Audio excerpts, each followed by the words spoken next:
Hello, friends. Good morning to all of you. Welcome to my channel. આજે આપણે ધોરણ 10 ગુજરાતી માધ્યમ unit number 2 the human robot તેમાં part 2 વિશે અભ્યાસ કરવા જઈ રહ્યા છીએ. તો આપણે આપણા સેકન્ડ પાર્ટ છે તેમને સ્ટાર્ટ કરીએ તે પહેલાં ઝડપથી મારી ચેનલ છે તે સબસ્ક્રાઈબ કરી લેવી, દરેક વિડીયો છે તેમને લાઈક કરી અને શેર કરવા, અને ખાસ કરી અને તમને જે બેલ આઇકન આપવામાં આવેલું છે તેમને પ્રેસ કરવું, જેથી કરી અને તમને દરેક નવા વિડીયોઝ છે તેમની અપડેટ નોટિફિકેશન થ્રુ મળતી રહેશે અને તમે તેમનો નિયમિત રીતે લાભ લઈ શકશો. તો હવે આપણે આપણા સેકન્ડ પાર્ટ છે તેમને સ્ટાર્ટ કરીએ તે પહેલાં ફર્સ્ટ પાર્ટની અંદર આપણે જે પણ વસ્તુ શીખેલા એમને રિકોલ કરી લઈએ શોર્ટમાં, કે આખું લેસન છે એ માનવ સર્જિત રોબોટ કે જે હ્યુમન રોબોટ કહેવાય છે તેના ઉપર આધારિત છે. આમની અંદર તો કે જે પ્રેમ ચોપરા કે જે એક બિઝનેસમેન છે તેઓ એક સુપર રોબોટ પ્લાઝાની અંદર એક એવા રોબોટની ખરીદી કરવા માટે જાય છે કે જે તેમની દરેક જે ઈચ્છાઓ છે તે પૂરી કરે, ખાસ કરીને એટલે કે તે જે પણ કમાન્ડ આપે, જે પણ આદેશ આપે એ પ્રમાણે એ કરે. તો એવા જ એક રોબોટ છે એ તેમના ત્યાંના સેલ્સમેન દ્વારા બતાવવામાં આવે છે. ત્યારે એમની જે ખાસિયતો છે, એમની જે લાક્ષણિકતાઓ છે બતાવવામાં આવે છે, ત્યારે પ્રેમ ચોપરા છે એ પણ બિલીવ નથી કરી શકતા અને એ પોતે ક્વેશ્ચન કરે છે કે શું ખરેખર આ જ પ્રમાણે એ કાર્ય છે એ કરે છે કે નહીં. તો ત્યાંથી આગળ છે આપણા સેકન્ડ પાર્ટ છે તેમની આપણે શરૂઆત કરીએ છીએ. પ્રેમ ચોપરા કહે છે, એમણે પૂછેલું, you mean sitting at home I can command the robot in the city market? Asked Prem Chopra. Prem ચોપરાએ પૂછ્યું કે યુ મીન્સ, તમારો કહેવાનો અર્થ એવો થાય છે કે સિટિંગ એટ હોમ, ઘરે બેસી, આઈ કેન કમાન્ડ, હું આદેશ આપી શકું. કમાન્ડનો મિનિંગ થાય છે આદેશ આપવું. તો robot in the city market, કે શું હું ઘરે બેસી અને સિટી માર્કેટની અંદર રહેલા રોબોટ છે તેને તો કે આદેશ આપી શકું. It operates within a limited radius of kilometre. By the way, this one is called Ramsing 070, the salesman explained. Ramsing 070 છે, ખાસ નામ યાદ રાખવાનું છે. કે ત્યાંના સેલ્સમેન છે તેણે એક્સપ્લેન કરેલું એટલે કે સમજાવેલું કે ઇટ ઓપરેટ્સ, તે કાર્ય કરે છે. ઓપરેટનો અર્થ થાય કાર્ય કરવું. વિધિનનો મિનિંગ થાય છે માં. અ લિમિટેડ રેડિયસ, રેડિયસનો અર્થ થાય છે ત્રિજ્યા, કે તે મર્યાદિત ત્રિજ્યામાં ઓફ અ કિલોમીટર, કે તે કાર્ય કરે છે. બાય ધ વે, જો કે this one is called Ram Singh 070, અને આ રોબોટ છે તેને ઓળખવામાં આવે છે રામસિંગ 070ના નામથી. પ્રેમ ચોપરા નોડેડ. નોડનો અર્થ થાય માથું હલાવવું, કે પ્રેમ ચોપરા છે તેમણે પોતાનું માથું છે તે હલાવ્યું. The salesman demonstrated the gate, grip, movement and some programmed functions. ત્યાં રહેલા સેલ્સમેન છે તેણે ડેમોન્સ્ટ્રેટ કરેલું એટલે કે પ્રેક્ટિકલી કરીને બતાવેલું. કઈ વસ્તુ તો કે ગેટનો અર્થ થાય છે એ રોબોટની ચાલવાની રીત. ત્યારબાદ ગ્રીપ તો કે એનો અર્થ થાય છે એની પકડ. મૂવમેન્ટ તેમનું હલનચલન, અને ત્યારબાદ બીજા પણ કેટલાક જે ફંક્શન્સ છે એટલે કે એમની જે લાક્ષણિકતાઓ જે પ્રોગ્રામ કરવામાં આવેલી એટલે કે તેમાં સેટ કરવામાં આવેલી હતી એને પ્રેક્ટિકલી તેમણે બતાવેલી. Everything was well tuned and fixed. એમાં રહેલી તમામ વસ્તુઓ વેલ ટ્યુન્ડ હતી, એનો અર્થ સારી રીતે કામ કરવું, કે દરેક વસ્તુ સારી રીતે કામ કરતી હતી. એન્ડ ફિક્સ્ડ, અને સાથે એ નિશ્ચિત નક્કી કરેલી હતી. Prem Chopra seemed satisfied with the deal. સીમનો મિનિંગ થાય છે ના જેવા લાગવું, અને ડીલનો અર્થ થાય છે સોદો કરવો, અને સેટિસ્ફાઈનો અર્થ થાય છે સંતોષ. કે પ્રેમ ચોપરા છે તેમને આ સોદાથી તો કે સંતોષ થતો હોય તેવું લાગેલું. I must tell you, like all robots and adhering to the discipline of robotics, Ram Singh has an inbuilt system of 3 principles. I must tell you, મારે એ તમને કહેવાની જરૂરિયાત છે, like all robots, બધા રોબોટની જેમ, and adhering to the discipline of robotics, અને રોબોટિક્સની અંદર જે તેમનું ડિસિપ્લિન છે, એટલે કે તેમનું શિસ્ત છે, જેમની અંદર ખાસ કરીને Ramsingh has an inbuilt system. રામસિંગની અંદર ઇનબિલ્ટનો અંદર થાય છે ઓલરેડી પહેલેથી સેટ હોવું, કે એવી સિસ્ટમ છે તેમાં સેટ કરવામાં આવેલી છે, જેમાં 3 પ્રિન્સિપલ્સ, પ્રિન્સિપલનો અર્થ થાય છે સિદ્ધાંત, 3 પ્રકારના સિદ્ધાંતોનો સમાવેશ કરવામાં આવેલો છે. First, the robot will obey his master.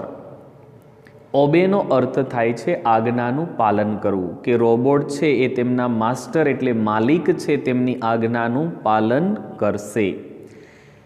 Next, the robot will not harm humans.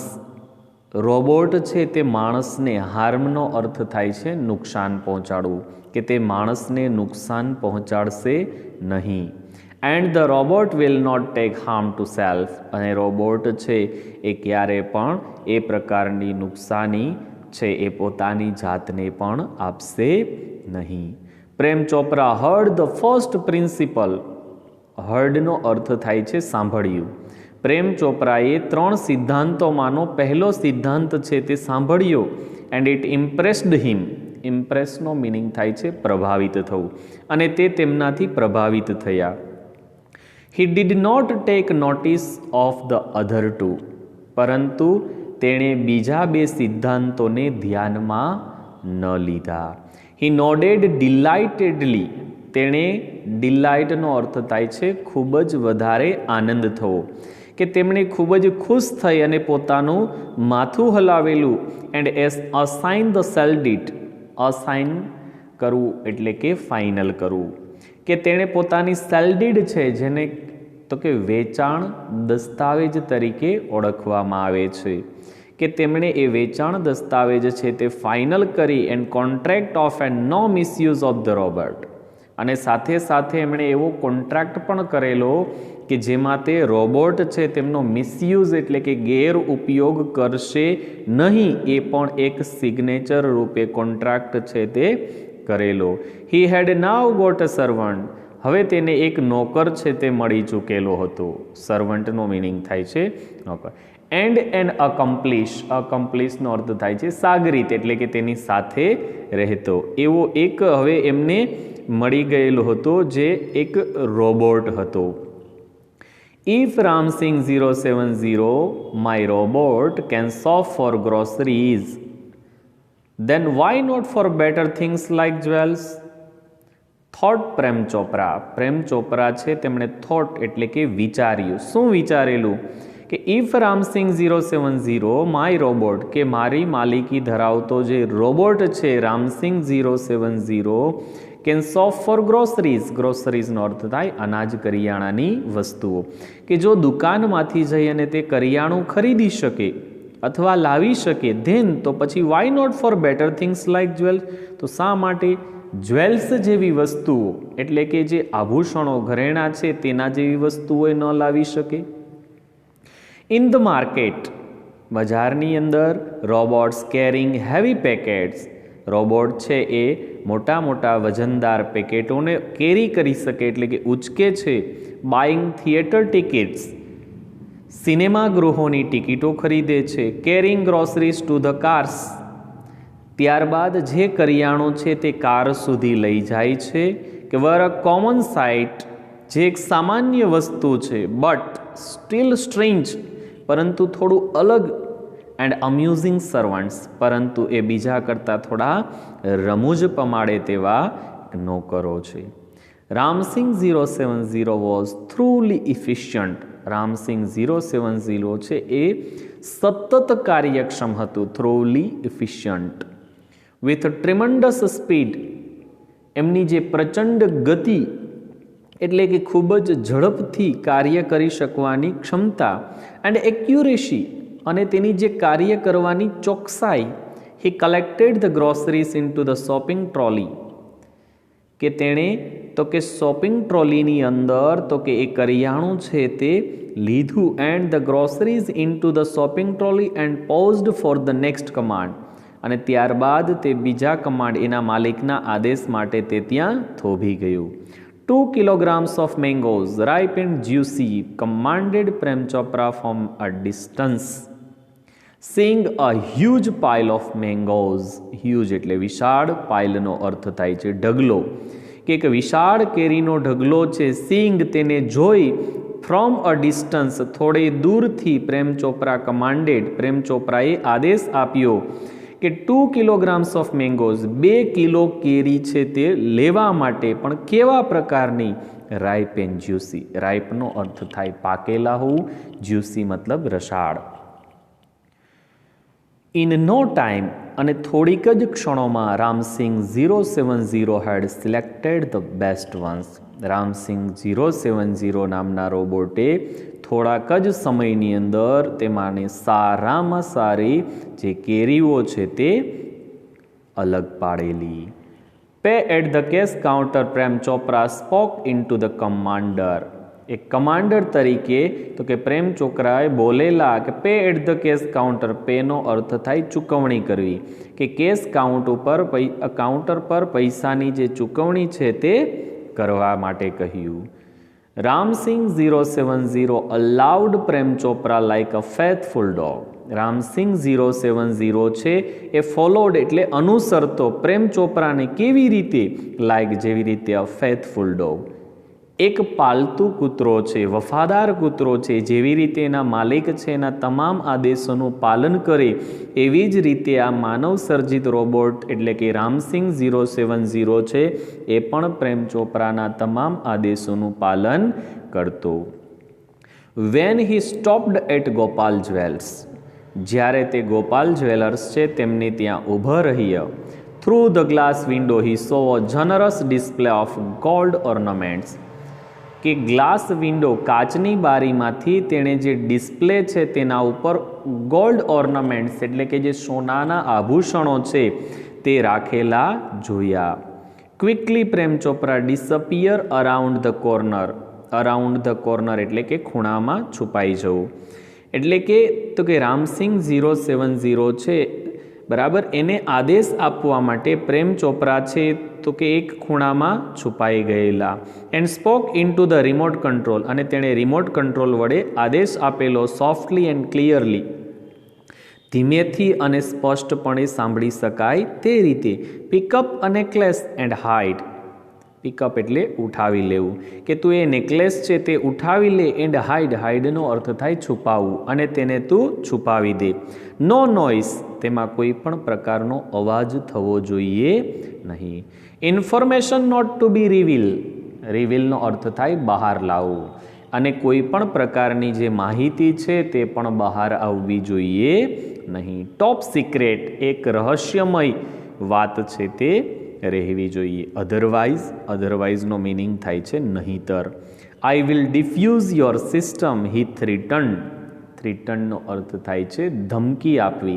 તેણે રોબોટને ધમકી આપેલી કે જો તું આમ નહીં કરે તો હું તારી આખી સિસ્ટમ છે તેને શું કરી નાખીશ? તો કે તેને ડિફ્યુઝ કરી નાખીશ, એટલે કે તેને બંધ કરી નાખીશ. Ramsingh 070 moved inside the shop. Ramsingh 070 છે એ દુકાનમાં ગયો. Close to the counter. Counter છે તે બંધ કરી. Is a metallic palm. તેના જે ધાતુરૂપી હથેળીઓ હતી.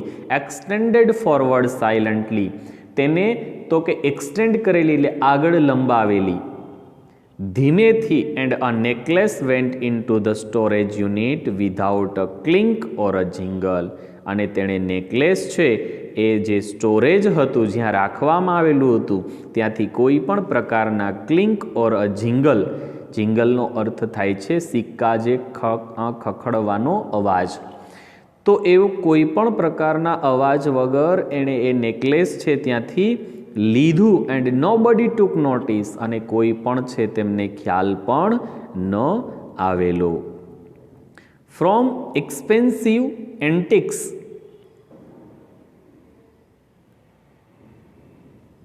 Two ornaments and precious stones from expensive antiques. એક્સપેન્સિવનો અર્થ થાય છે કિંમતી અને એન્ટિકનો અર્થ થાય છે પ્રાચીન સમયનો, કે આ પ્રાચીન સમયના કિંમતી ઘરેણાઓ છે અને પ્રેસિયસ સ્ટોન્સ અને કિંમતી રત્નો છે તે the shoplifting went on for some days without any trace of anxiety and recognisation in the beginning. કે the shoplifting went on, ત્યારબાદ ઘણા દિવસો સુધી વિધાઉટ એની ટ્રેસ, ટ્રેસનો અર્થ થાય છે નિશાની, કે કોઈ પણ પ્રકારની નિશાની વગર, ઓફ એન્ઝાઇટી એટલે કે ચિંતા અને રેકગ્નાઇઝેશન એટલે ઓળખવું, શરૂઆત બિગનિંગ ત્યાંથી લઈ અને અમુક દિવસો સુધી એ વસ્તુ વિશેનો કોઈ પણને ખ્યાલ છે તે પણ ન આવેલો. But the confused reaction of the shop owners, પરંતુ જે શોપ એટલે કે દુકાનદાર છે તે એટલે તો કે કન્ફ્યુઝડ રિએક્શન, જ્યારે તેમના ચિંતિત પ્રતિભાવો છે એ ગ્રેજ્યુઅલી ધીમે ધીમે બીકમ લાઉડર, એ વધવા લાગ્યા. એટલે એક પછી એક વેપારી છે તેમના ઉપર તો કે હવે વધારેમાં વધારે ચિંતા જોવા મળતી હતી. અનઅવેર, અજાણ રીતે જ Prem Chopra went on with his shoplifting spree until a young fruit vendor noticed an expensive bunch of Afghani grape disappearing inside the metallic blue robot. શું કહે છે? Prem Chopra went on with his soft lifting spree. સ્પ્રીનો અર્થ થાય છે ઉજાણી, કે તેઓ ત્યાં ગયેલા, પણ કેવી રીતે? A young fruit vendor notice an expensive bunch of Afghanis grapes, કે એક અફઘાનીસ ગ્રેપ્સ છે એટલે કે દ્રાક્ષ છે તેમનો એક આખો બંચ એટલે કે ઝુમખો છે, એક ફ્રૂટ વેન્ડર છે ત્યાંથી એમણે તો કે કઈ રીતે એ રોબોટ છે તે લે છે, જે ફ્રૂટ વેન્ડર એટલે કે ફળ વેચનાર છે ત્યાંથી, પણ કેવી રીતે? તો કે disappearing inside the metallic blue robot, અને તેણે એ રોબોટ છે તેમની અંદર છુપાવી દીધું. The incident was related all over and no sooner had they heard than some shopkeepers recalled the presence of metallic blue robot in their shops before their valuables were missing. This incident was related, આ આખો પ્રસંગ ઘટના છે એ સંબંધિત હતી all over, આ ચારેય બાજુ બધી વસ્તુને, and no sooner had they heard then, અને આ પહેલાં તેઓએ ક્યારેય સાંભળેલું પણ ન હતું. સમ શોપકીપર્સ recalled the presence of a metallic blue robot in their shop, કે તેમની શોપની અંદર આ પ્રકારના મેટેલિક બ્લુ રોબોટ છે તેમની હાજરી છે, અથવા તો એમાંથી થયેલી જે ચોરી છે તેને યાદ કરી લે. બિફોર ધેર વેલ્યુએબલ્સ વર મિસિંગ, કે તેમની જે કિંમતી વસ્તુઓ છે તે મિસિંગ હતી એટલે કે ગાયબ હતી. This information reach the police headquarters in no time, અને આ માહિતી છે એ થોડીક જ ક્ષણોની અંદર તો કે જે આખું પોલીસ હેડક્વાર્ટર હતું ત્યાં પહોંચી ગયેલું. આવી રીતે તો કે સેકન્ડ પાર્ટની અંદર તો કે પ્રેમ ચોપરા છે એ ખરેખર એમના કોન્ટ્રાક્ટની અંદર જે એમણે ડિસાઇડ થયેલું હતું કે રોબોટ છે તેમનો મિસયુઝ ન કરવો, તેમ છતાં પણ એ મિસયુઝ કરે છે. થર્ડ પાર્ટની અંદર આપણે આપણું યુનિટ છે આગળ કન્ટિન્યુ કરશું. Thank you very much.